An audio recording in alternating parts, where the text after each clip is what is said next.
तो बच्चे आज इस वीडियो में आपका स्वागत है। आइए चलते हैं कूलॉम्स लॉ की तरफ। आज हम कूलॉम्स लॉ को समझेंगे। कूलॉम्स ने अपने लॉ को जो है इलेक्ट्रिक फोर्स के लिए एक्सप्लेन किया है। नॉर्मली इन्होंने 2 लॉ एक्सप्लेन किए हैं। तो इनका फर्स्ट लॉ को जानेंगे बच्चे कि इनका फर्स्ट लॉ क्या होता है। फर्स्ट लॉ के according the electric force acting between 2 charges is directly proportional to the product of magnitude of charge. और सेकेंड लॉ के अकॉर्डिंग इन्होंने क्या कहा है, the magnitude of force between 2 charges is inversely proportional to the square of distance between them.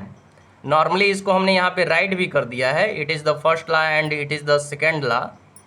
अब इन दोनों law से बच्चे, ये जो 2 लॉ हमने राइट किया है और एक्सप्लेन कर रहे हैं, जो इन दोनों लॉ से ये 2 इक्वेशन हमें मिलते हैं। According to first equation F directly proportional to Q1 Q2। F यहाँ पे क्या है, तो दोनों चार्ज के बीच लगने वाला फोर्स है। सेकेंड लॉ के अकॉर्डिंग सेकेंड इक्वेशन हमको क्या मिलता है, F inversely proportional to 1/r²।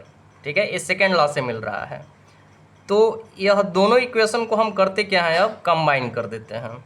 अगर कंबाइन करते हैं तो हमें नेक्स्ट इक्वेशन मिलता है यह proportional to Q1 Q2/r²। Already बच्चे क्लास 9 से ही आप सीखते आ रहे हो कि जब भी प्रोपोर्शनैलिटी के सिंबल को हम रिमूव करते हैं, इक्वल लगाते हैं, तो कुछ ना कुछ कांस्टेंट वैल्यू आता है।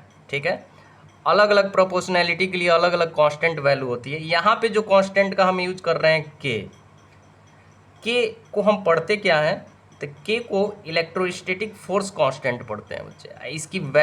इसकी वैल्यू कितनी होती है, हर एक कांस्टेंट की कुछ ना कुछ वैल्यू होती है। इसकी वैल्यू कितनी होती है, तो 1/4πε0 होती है। इसको जो है यहाँ पे ये जो देख रहे हो आप, इसको आप ε0 पढ़ते हैं। इसको कभी इस तरह से नहीं बनाएंगे। अगर E0 की तरह, जैसे कई सारे बच्चों की हैबिट होती है E0 लिख देते हैं, तो ये रॉन्ग है। इसको थोड़ा कर्व करके और नॉट लगाएंगे, तो इसे आप ε0 पढ़ेंगे। ठीक है, रह गई बात यहाँ पे जो है क्लास 12 में जो ये आप ε0 आप देख रहे हो, इसका बहुत ज़्यादा रोल्स है। इससे रिलेटेड जो है मेनी टाइम्स जो है बोर्ड एग्जाम में आपके क्वेश्चंस आते रहते हैं। तो आज जानने की कोशिश करते हैं कि आप ε0 को हम पढ़ते क्या हैं। तो आप ε0 को बच्चे एब्सोल्यूट परमिटिविटी पढ़ते हैं। Absolute permittivity in free space. Free space के लिए इसे एब्सोल्यूट परमिटिविटी पढ़ा जाता है। ठीक है, और रह गई बात 1/4πε0, तो इसकी बता रहे थे कि कुछ ना कुछ वैल्यू होती है। तो 1/4πε0 की जो वैल्यू होती है 9 × 10⁹ होती है। यहाँ पे ये जो दोनों चार्ज रखे गए थे वो फ्री स्पेस में रखे गए थे या एयर में रखा गया था। अगर दोनों चार्ज फ्री स्पेस या एयर में रखा जाए तो इनके बीच जो फोर्स लगेगा वो F = मतलब के प्लेस पे राइट कर सकते हो 1/4πε0 Q1 Q2/r²।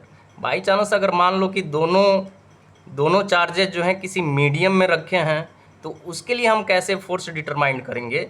तो मीडियम के लिए सब चीज़ सेम है, Q1 Q2/4πε0 ऑलरेडी तो है ही है।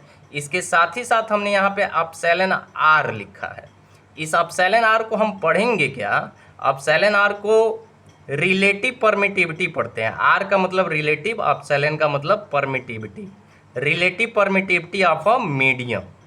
तो जब मीडियम में चार्जेज को अगर रखा जाएगा, तो उस सिचुएशन में इस फार्मूले से हम फोर्स को क्या कर सकते हैं, डिटरमाइन कर सकते हैं। बाकी इसके बारे में और इसके बारे में जो है, इन दोनों के बारे में और ज़्यादा हमको बातें बतानी है। इसकी वैल्यू कितनी होती है, इसकी यूनिट कितनी होती है, इसकी SI यूनिट क्या होता है, तो नेक्स्ट वीडियो में हम आपको बताएंगे। आज के लिए बस इतना ही। Thank you. अगर वीडियो अच्छा लगा तो प्लीज़ बच्चे सब्सक्राइब करिए, लाइक करिए। Thank you.